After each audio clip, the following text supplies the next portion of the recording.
ഇപ്പം ഞാൻ എൻ്റെ അടുത്ത് ആൾക്കാർ സംസാരിക്കുന്ന സമയത്ത് ഞാൻ കുതിറും, അവർക്ക് ആവശ്യമുള്ള എന്നിൽ നിന്ന് വാങ്ങിച്ചെടുക്കാൻ ശ്രമിച്ചാൽ കുതിറും. അത്തരം റെസിസ്റ്റൻസ് നമ്മൾക്ക് ചെയ്യേണ്ടതുണ്ട്, അല്ലാതെ പഞ്ചപുച്ഛം അടക്കിയിരിക്കുന്നതല്ല. തൊട്ടാവാടിയുടെ പ്രതിഷേധം വേണം. ഇല നമ്മളാണെങ്കിൽ 2 പേര് പ്രണയക്കാർ നിൽക്കുകയാണെന്നുണ്ടെങ്കിൽ അവിടെ നിൽക്കുന്ന മുഴുവൻ ചെടിയുടെ ഇല പറിക്കും, ഇല്ലേ?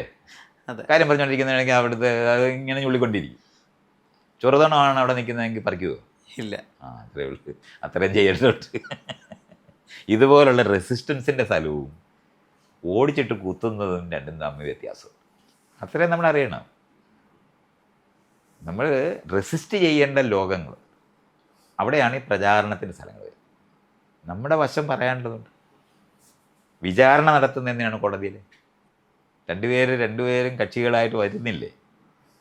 തെറ്റുകാരാണെന്ന് ആദ്യമേ അറിയാമെങ്കിൽ പിന്നെ എന്തിനാണ് വിചാരണ?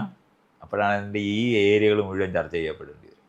അതുകൊണ്ട് കശ്മീർ ഫയൽസ് ഉണ്ടാക്കുന്ന സമയത്ത് വെറുതെ കുറച്ച് പേരെ അങ്ങ് ആൾക്കാർ കൊല്ലുമൊന്നുമില്ല. ലോകവ്യാപകമായി ജൂതന്മാരോട് ആൾക്കാർക്ക് വെറുപ്പുണ്ടായപ്പോഴാണ് പലിശയ്ക്ക് കൂട്ടുപലിശയും ചെയ്ത് സകലരുടെയും കാശ് മേടിക്കുന്ന ഒരു കൂട്ടരായിട്ട് അവർ മാറിപ്പോയപ്പോഴാണ്.